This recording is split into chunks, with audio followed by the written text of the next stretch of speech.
computer. Okay, so welcome to Faith and Calm. This is class number 265. We are here this week. We're gonna, God willing, we'll be here next week also. So we have just finished Tisha B'AV. We are in the second half of Av, which is the Rebbeim always emphasize that just as the first half is a downhill slope, the second half is that much faster up again. So we are moving upwards and more happy and more joy and more pleasure because of the nature, what nature of the descent was. So too, of course, no descent is just for its own punishment and descent, but it's ordered for us to go higher and to reach the new heights. So I'm going to tell you an obscure holiday that maybe you don't even know about. It talked about in the Gemara, and it's mentioned, I believe, in Masechta Moed's Katan, maybe Tanit, that talks about a holiday of the 20th of Av. Yes, Roshima, before you go into that, I want to say that the title was about consolation, and that's my part. I'm going to talk about that. Yeah, about the consolation. Okay. Av is Nachamu, Nachamu, consolation. Okay. Okay. And so how many people here have ever heard of that there's a holiday on the 20th of Av? I think I didn't hear, but I know that there's like maybe some yard sites or something in Av. Well, there is a yard site. There's a yard site, but it's not. That's not it. This is talked about in the Gemara, so it's not about a yard site. It's about a holiday. So when the Jews, after the destruction of the first temple, and the Jews were headed back to the land of Israel, and it was only a small group of people, mostly unmarried Bachrim, who came back, 40,000 of them. Most people decided we got nice apartments here, some swimming pools here in Bavel. We're doing fine in America. We don't need to go to the land of Israel. We'll send some bonds there. We'll have UJA campaigns and stuff like that. But that's for young idealistic people. And when the ones who got there, it was pretty difficult. There were Samaritans who were Kuti, who were harassing the Jews, attacking the Jews. There were no women to marry. There was a lot of intermarriage. The temple was a mess. The temple that they were able to build was nothing like King Solomon's, with the gold and everything else. It was a few stones broken, put together, an altar and so forth like that. When the people who had seen the first temple, Solomon's temple, saw this, they said, that's a temple. So, it was really a very difficult situation. And one of the things you may not know also is that they were so poor that they were even lacking wood for the sacrifices. So the rabbis those who were there instituted a program where each family would have a certain day assigned for it to actually bring the wood, so that others, the rest of the year, could be able to bring their offerings. So this was the wood for the thing, and they established a holiday for each family. They actually mentioned the names of the families in each day because they kept that policy in place even when the Jews became much richer later on in the Second Temple. They still said that this is family's day, and this is this family's day, and this family's day, and so forth. And but the very last day of the year where they would bring wood was Tisha B'AV. What do I mean by that? Because one of the qualifications for the wood of the altar had to be that it had no worms. The summer was a good time to dry out the wood and to make sure that there were no worms inside the wood. So, but after this, the wood the sun is setting and earlier, and it doesn't dry out. Things don't dry out so well outside, and so from then on, you would have to wait till the next year to collect the wood to be able to do it. So the family that actually gave on the 20th of Av, they praised very highly because they said this family is giving and donating wood, but they're not going to be able to replenish their own stockpiles until the next year. So they're being very generous, and they're being generous in two ways here. They're being generous in that they're giving their wood, and they won't be able to replenish it, but also it's an anonymous donation. Nobody knows about this particular donation. Who cares? You don't get a plaque on the synagogue for donating the wood. You get a plaque for bricks, you get a plaque for donating a library, but you don't get a plaque on the synagogue wall for donating wood. It's like, those contributions for light and electricity and for the air conditioning and the heat and stuff like that they make on Shabbos Bereshis. Nobody gets a plaque for that. So they praised this family. This family was very self-effacing and very not interested in their own. They were interested in helping others, and that's going to be the theme for today's talk, because it connects to another thing that happened on this particular day, the 20th of Av, which was that the father of Rabbi Menachem Mendel Schneerson, the seventh Lubavitcher Rebbe, passed away on Chaf Av in Kazakhstan. He had been the rabbi of a huge synagogue in Dnipropetrovsk, and the communists hated what he was doing there, and especially his efforts to have matzah made for Jews during World War II. And they sent him in exile, and it was a terrible exile. He was all by himself in a tiny hut full with insects and bugs, and he had to even pay for the dirt floor, biting all the time. I mean, a really miserable place, and poor as anything they were there.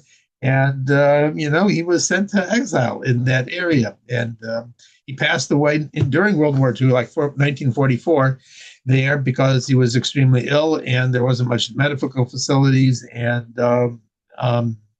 came to Alma Ata, and there he passed away. And he, of course, is also, if you think about it, very self-effacing and very not, because the Rebbe, it was his teacher. The Rebbe ran out of teachers. He was the Rebbe's teacher. He was the Rebbe's teacher. The Rebbe didn't have teachers except for his father.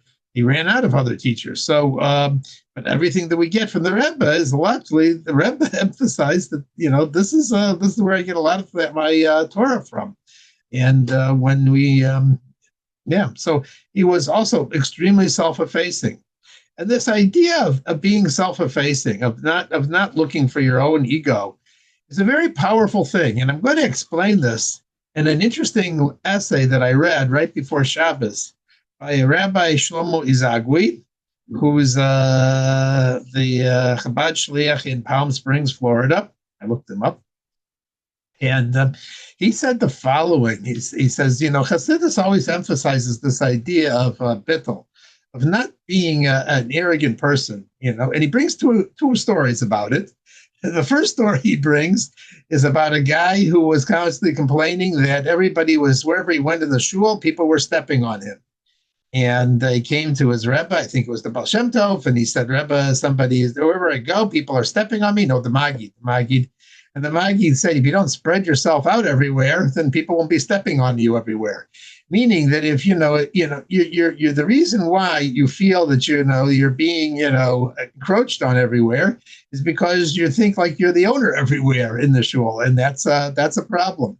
So people who aren't really so concerned about themselves, they don't take offense and don't give offense to everybody in the shul, and they're not getting into all these arguments. Because they say, who am I? You're not arguing with anybody. Moshe also said that, now that I'm thinking about it, to the Jews. Why are you arguing with me? And the second story came from somebody who went to complain to the Lubavitcher Rebbe about this. And he said, I go to 770 and it's very crowded and everybody's pushing me. And the Rebbe said to him, he said, the problem that you feel that everybody is pushing on you is because you're trying to take up space there everywhere.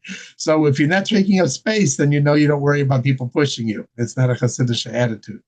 So again, the two ideas are somehow this idea of taking up space, psychological, intellectual, mental space, that I need to have my turf and I have to defend my turf.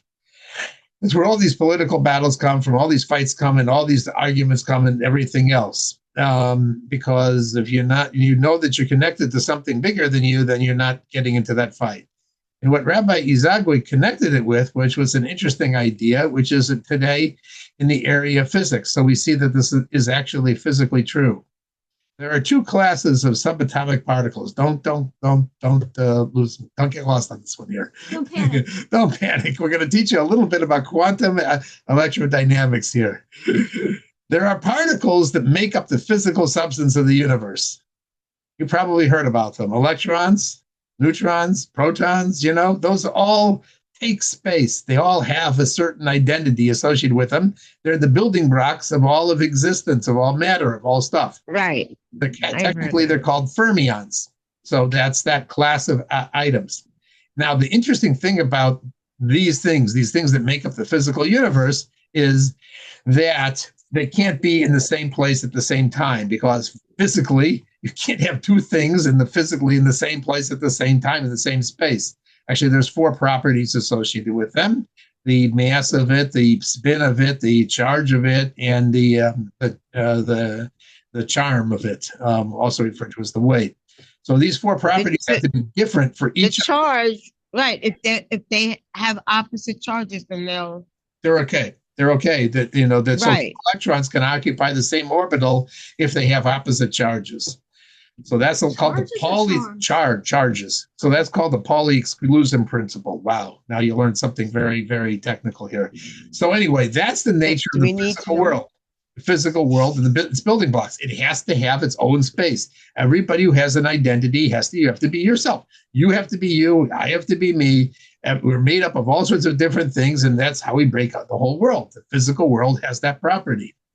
But the physicists notice that there's another class of particles which don't have those limitations. They can be overlapping each other, self-compounding each other, over everything inside each other.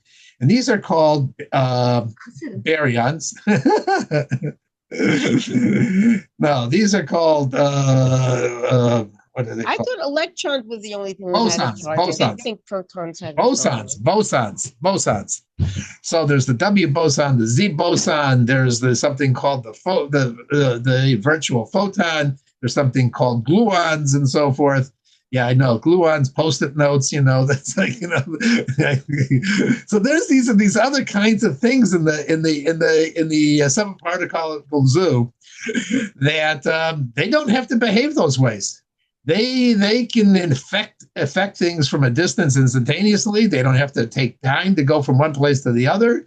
They have force. They carry force on other items. They transfer force, field energies. They can self-reinforce each other, and they're very powerful. But they're also, in a certain way, not even measurable. Oftentimes, they're just virtual. They're just a bookkeeping thing. Can't actually find them, because who knows where they are? They're all over the place. They're fields sometimes. So what am I talking about here? So on the spiritual level, what we're talking about is there is an energy, there's a field properties, and physics recognizes this, of stuff that doesn't necessarily be limited in the physical world.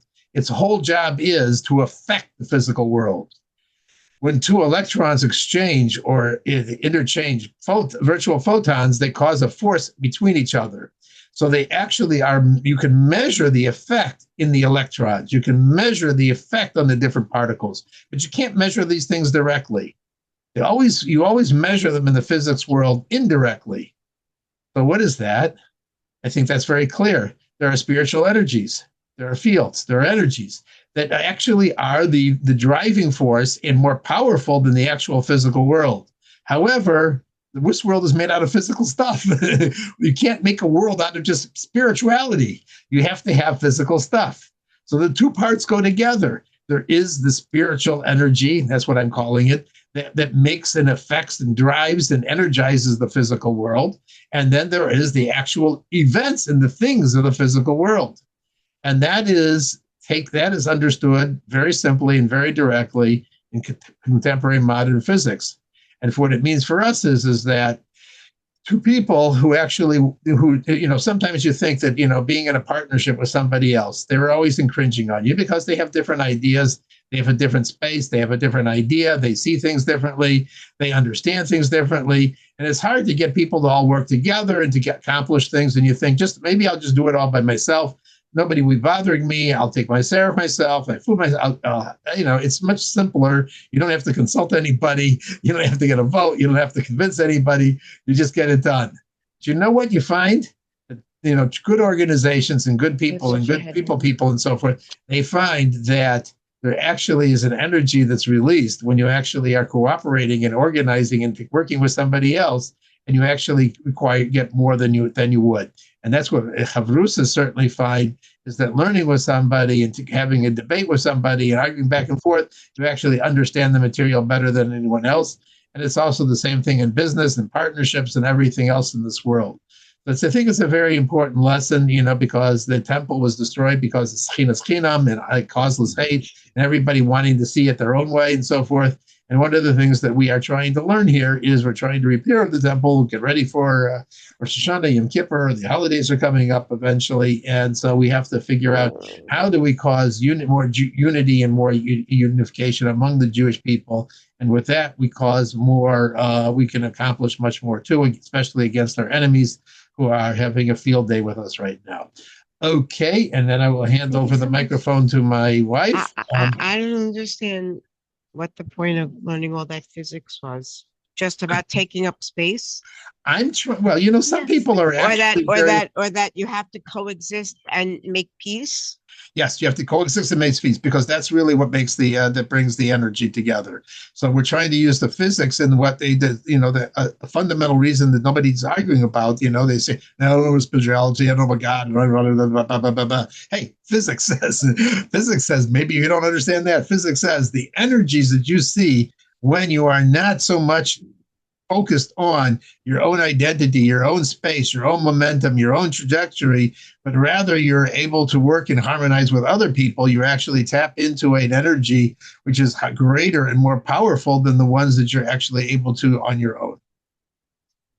Oh, okay. Thank you. Sure. Thanks for the question. Okay. I need to be clear. I always have them. Yeah, Baruch Hashem. Okay. Let's see. Yep. I'm going to try something different. I mean, as far as I remember, electrons only have a charge. It's not recording? I don't know. Is it recording? Check. Make sure. Yeah, it's recording. Okay. Sure. Okay, good. Okay, good. So unfortunately, these glasses produce a big glare, but I'll try and minimize the glare. So does anybody have any questions? Oh, I can't get it. I can't minimize it. Maybe I'll put on other glasses. Does anybody have any questions before I begin? Oh, it's sorry. I hope I'm not. Did you mute me? I'm sorry. It's okay. So listen, I want to say, I'll start with the 4 things I always start with. Then I'm going to talk about something I think is interesting. So I don't understand why you have no mucus yet, though.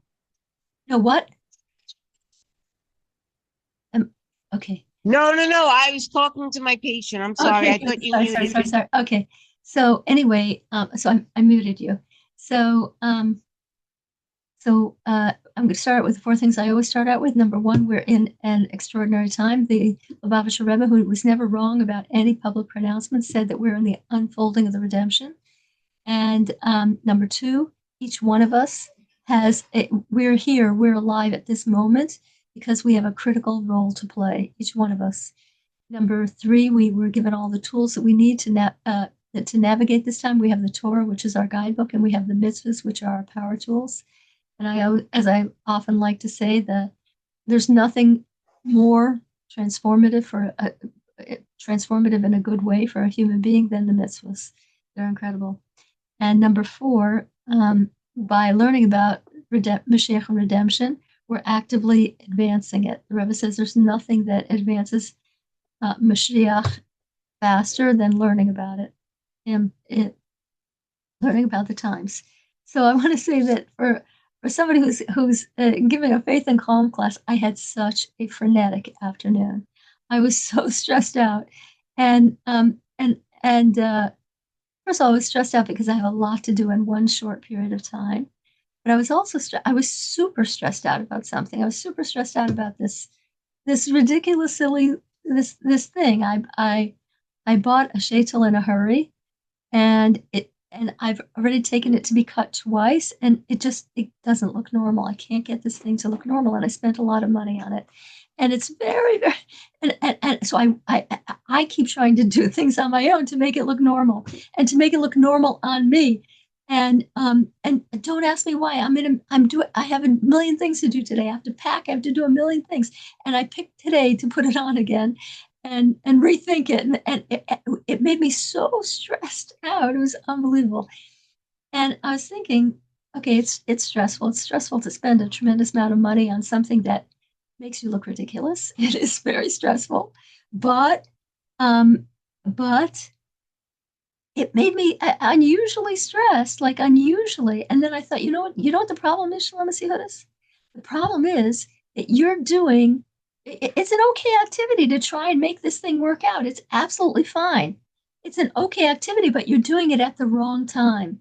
The Rebbe once told kids, he was telling them, you should always do the right thing, and you should always do the right thing at the right time. If your mother tells you to now it's time to go to bed, and instead you decide, now I'm going to clean my room, you're not doing the right thing. Cleaning your room is certainly a good thing, but not when your mother tells you you have to go to bed. So this is what I do believe that this is what happened to me today, that it's a fine thing to try and make this thing work out. It's a lot of money, and I should try and make it work out. But if on a ridiculously stressful, busy day, it's totally wrong. So it was helpful to me because I remembered a principle that I learned a long time ago that I'd forgotten about. If you want to minimize stress, do the right thing at the right time. Never do the wrong thing. Never do it. But even right things, do them at the right time. If you're doing something that you need to do and you really need to go to bed, no, that's the wrong time. And anyway, I was also so stressed out that I remembered that years ago I wrote an essay, and I wrote this essay based on I wrote an essay in my dreams, and when I woke up, I wrote it down. It was a complete essay. I wrote it in my dreams, so I figured, okay, I'm going to write it down. It was very helpful, and I called it Shalom Yehudis's Triple S Strengthening Program. And if I remember, I haven't read it in years, but it just popped into my head today that I came up with three things. If you're stressed out, three things that start with an S that you can do right away that calm you down. And the first thing is shasika. Okay, shasika in English starts with an S. In Hebrew, it starts with a shin. And shasika means quiet. Just quiet. Don't stop using your mouth. Just be quiet. That's a relaxing thing. Number two, smile. Even if you don't feel like it, if you smile, it releases all these endorphins. It does. I think there are 45 good reactions that happen physically when you smile. And the last S thing was slow. Go into super slow mode, like walk slowly, do something incredibly slowly. That's also very relaxing. So I started laughing, I started smiling, I stopped complaining, and I literally moved like this for a while. And it really, it brought me all the way back up. I was so thrilled with it. So now I'm going to go on to the topic for tonight, which is Nachamu, consolation. Consolation from Hashem for all the yucky stuff that we've gone through and that we go through. So we know that last Shabbos was called Shabbos Nachamu because it's the first Shabbos after Tisha B'AV is called Shabbos Nachamu, and Tisha B'AV was the worst thing that ever happened to the Jewish people. It's hard to believe that there's a lot of bad things that have happened to the Jewish people, but Tisha B'Av was pretty bad. The first temple was destroyed on Tisha B'Av, and 400 years later, the second temple was destroyed on Tisha B'Av. And World War I began on Tisha B'Av, and World War II is not considered a phenomenon of its own.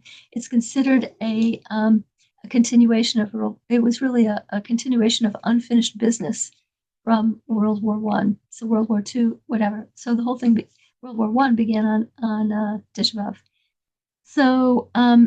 So after Tisha B'Av, we have the Shabbos of consolation, which is called Nachamu Nachamu, which means be consoled, my people. And Nachamu Nachamu Ami. And Hashem is coming to the Jewish people after the hard stuff that they've been through, and he's consoling them. It's read Nachmu Nachmu Ami, be consoled, my people. But since our holy sources are not written with Nakudos, you can also read it as Nachmu Nachmu Imi. Be consoled with me. I'm the one who's going to console you. I, Hashem, am the one who's going to console you. So the Rebbe said in an essay on this time of year, the Rebbe said this double repetition, Nachamu Nachamu. Whenever there's a doubling represents the redemption, and I don't know why, but doubling represents the redemption. And the Rebbe said that since it's in this, there's a lot of different. Throughout the next 7 weeks, we're going to have the Haftorah is always going to be about consolation. But this is the repetition of the same word twice. Nachmu, Nachmu. You should be consoled. You should be consoled. And the Rebbe says that, as I said, that represents the ultimate consolation. And he said, you might think that since the word is repeated twice, it means like a very, a uniform consolation. Like there's going to be some powerful uniform consolation. And the Rebbe says, no, it's not the case. It's repeated, but the consolation from Hashem is going to be appropriate to every. It's appropriate for different things. For example, we're going to need a different consolation for the destruction of the first Beis Hamikdash than from the destruction of the second Beis Hamikdash, because the first Beis Hamikdash was different from the second Beis Hamikdash. The first one was holier. The first one had, the Aron Kodesh in it. It had all these miracles, and it had 5 things in it that were missing from the second Beis Hamikdash, from the second temple. And we're going to have to, but it's not enough just to have a consolation for the first Beis Hamikdash, because there were things in the second Beis Hamikdash that weren't in the first Beis Hamikdash. We're going to have a separate consolation for that. So, for example, the second Beis Hamikdash lasted longer. It lasted 420 years as opposed to 410. And it was also bigger, more glorious than the first one. It seems like there's a contradiction to what Yaskol Shimon said, but there's not. When they first built the second Beis Hamikdash, it was this small thing, but then Herod, made it huge and much more elaborate. So I want to talk about somebody who needed consolation, and so I take from that we're all the stuff that we've gone through, all the many disappointments, the many shocking things, the many everything that each one of us has gone through. We're not going to it's not like the redemption is going to be some so fantastic thing that all that stuff we went through is now irrelevant. No, it's going to be a consolation for every unique thing that we went through. We're going to receive a unique consolation. And some of us are going to have a lot of it. Yeah, because we've been through a lot. So I want to tell a story about a true story. It's about a man named Shraga Pansky. Shraga Pansky, he grew up in he grew up in Europe, and he was from a Hasidic family, and he watched his father in the Second World War. He saw his father being killed. He saw his mother, his sisters, his brothers, all killed. And he was taken to some kind of labor camp. And it was life and death every day there. And it was a horrible, horrible, horrible situation. And and he came out of there. After 5 years, the war ended and he was liberated. And he went to Paris. But by that point, he had no teeth. He must have just been so starving, his teeth fell out or whatever. I don't know what happened, but he had no teeth anymore. His bones were broken. and he was a completely broken human being.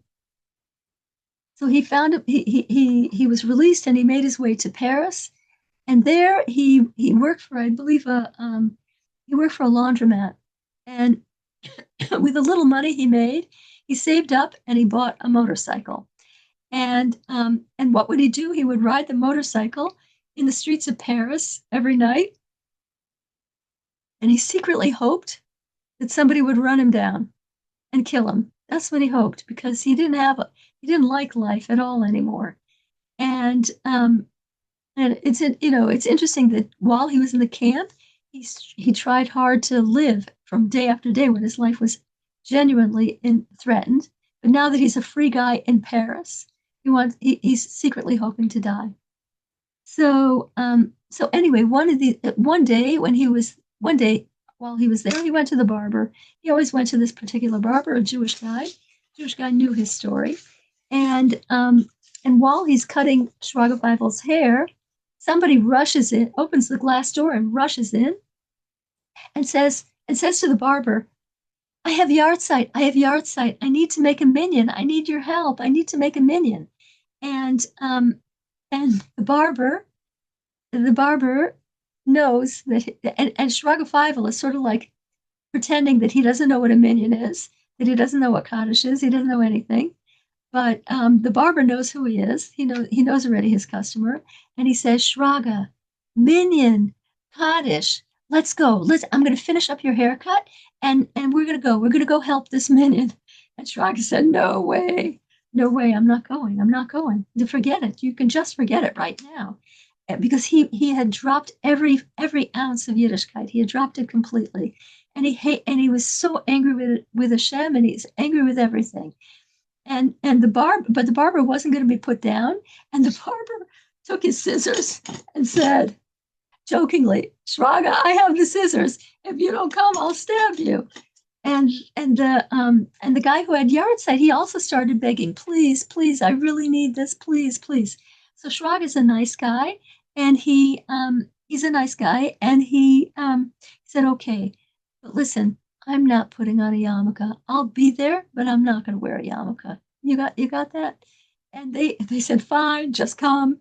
And so he went, and they did mincha, and the guy was able to say Kaddish. And after mincha, Shraga started to steal, to go towards the door. He wanted to leave. And one of the congregants saw him and stopped him at the door and said, "Oh, please, you're here, and Marav is only 20 minutes from now. And if you leave, we won't have you. You're at the 10th. If you leave, we're not going to have a minyan. Please stay for us. It's going to be so hard to replace you, please." And so he's a nice guy, and he said, "Okay." And the guy said, "There's only 20 minutes between. You only have 20 minutes to wait between Mincha and Marav, and somebody, one of our congregants, is going to give a shir, a class on Torah while in the interim, but it's going to be over quickly, okay?" And Marav is very quick. And so Shraga sat in the shul, and he sat in the shul, and this guy starts, the guy who was going to teach starts doing something from Bava Metzia, and with Tosfos. It's a section of the Gemara, and all of a sudden, Shraga Feivel is brought back to his childhood. He remembers vividly that when he was 7 years old, he must have been a bright kid, or maybe this is the way they did it in Europe. When he was 7, he was already learning Bava Metzia with Tosafos, and he remembered they were wonderful memories. It might not sound like a wonderful memory to us, but I'll tell you what the wonderful memory he had was that every night his father would come home. His father worked very hard in a coal and wood a wood place, where they gathered coal and wood. And he came home exhausted, and the father didn't have any time to go learn. He didn't have that luxury in his life. He sent his kid to go learn. And so when he came home, the kid was exhausted. The kid wanted to go to sleep, but his father would convince him, "Oh, please, just go over with me what you learned today in Cheder, please. It's the only chance I have to learn Torah, please." And the kid wanted to do it for his father. So the father would get a bucket. This also didn't sound like a dream come true, but the kid liked it. The father would get a bucket of ice cold water, and wash Shraga face and wash his feet, because when you're cold, you can't sleep. It wakes you up. It's a physiological response. So it's difficult to sleep when you're cold. So anyway, um, so and he remembered that so vividly, and those were wonderful, wonderful memories for him. Learning with his father, everything, it was a good chance for him to review what he learned, and for his father, it was a delicious thing, and it was a private time that he shared with him that he really loved. They both loved learning too. So, but so he was back into his memories, and then he starts listening to this guy, and this guy who's giving the class is making mistake after mistake after mistake. He doesn't know how to learn. He didn't really learn how to. The person who's in charge of giving the shir, didn't really know how to learn Gemara. He was botching it up. And Shraga could have corrected him, but Shraga is thinking, no way, I'm going to let these people know that I know how to learn Torah. No way. And so he's listening, it's driving him crazy. He's plotting, and then and finally he said he can't take it. He said, this is so crooked what this guy's saying. It's mamish crooked. And so he couldn't hold it back. He said a sentence that explained everything that the guy had tried to explain, except explained it in a lucid, correct way. And all heads shot around to stare at him. And the guy who gave the class said, "No, if you know the material, why don't you give the shir?" And everybody else said, "Yes, yes, yes, please, please." And an inner war went on in him. He had an inner war inside, because he remembered he loved learning Gemara. He loved it, but he was so angry with Hashem. So after a few moments, he said, "Okay, I'll give the shir, but I'm not going to wear a yarmulke." So he gave a shir for 20 minutes, and everybody was thrilled. And everybody was thrilled. After the shir, they did Marv, and this time he runs for the door. And somebody follows him and grabs his arm and says, "Who are you? Where did you learn Torah like that?" And Shraga Feivel answers, and he says that he tells them that, yeah, I'm the grandson of Rabbi Eliyahu Zinger. He was the Av based in Kalish, and as a child, I learned in the cheder of the Alexander Hasidim in Bendin. And the old man looked at him and was shocked. He said, "Eliyahu Zinger was your grandfather? I learned Torah with him every Shabbos. I went to a shul every Shabbos and learned Torah with him for years." And Shraga Feivel said, "You knew my grandfather? Please tell me whatever you remember about my grandfather." And they sat down and they talked for hours. And they sat down and they talked for hours. And afterwards, when they parted ways, Shraga was a different person. And he was a different person. He said to himself, "You know what? If Yiddishkeit is still alive, and this guy learned Torah with my grandpa, and he's still learning Torah, and there are people who are learning Torah, then it means Am Yisrael Chai. No matter what we go through, Am Yisrael Chai." And Hashem has a purpose. I don't understand what Hashem did, but Hashem has a purpose. And eventually he made his peace with Hashem. And you're not going to be able to, it's focusing. That's his picture. And you can see he's wearing a yarmulke when he's telling the story. He's wearing a yarmulke. He still is quite clean shaven. But anyway, he obviously came back to his roots to a great extent. So if a person like that can come back to their roots, it means that somehow we can all be consoled, And imagine what this guy had to be consoled for. He saw his father murdered. He saw his mother, his brothers, his sisters. He went through Gehenna for 5 years. So many things to forgive Hashem for, or to be okay with Hashem for. And and and the only way we can imagine that is to say, you know what? Hashem is going to console me in a way that I'm going to say, what's that famous expression? Um, we're going to thank Hashem, ki anaftabi. Thank you that you did all that stuff to me. We're going to thank Hashem. It's mind-boggling. But we're going to say, Ana Hashem, ki anaftabi. Thank you, Hashem, that I went through that. And thank you, Hashem, that I went through that. Wow. Thank you, Hashem, that I went Can through you say that. that expression slower, please? I think I don't remember the beginning of it. It's just popping in my mind now. I think Ki it's anafnu ki what? Ana Hashem, ki anaftabi. Thank you, Hashem, that you made things bad for me. Ki anaftabi. I don't really know the exact translation. I just remember the expression just popped into anafta. And maybe it has something to do with af, you know? I don't know. Anafta. I have no idea. Af is anger. Thank you, Hashem, that it's usually translated as thank you, Hashem, that you chastised me. So it's mind-boggling to think of, but he's going to be okay. He made his peace with Hashem, but he's going to be consoled for everything that he went through. My parents are going to be consoled for everything that they went through because they went through the same things that he went through, and and Yiti is going to be Yiti's mother is going to be consoled. Everybody's going to be consoled, and they're going to thank Hashem.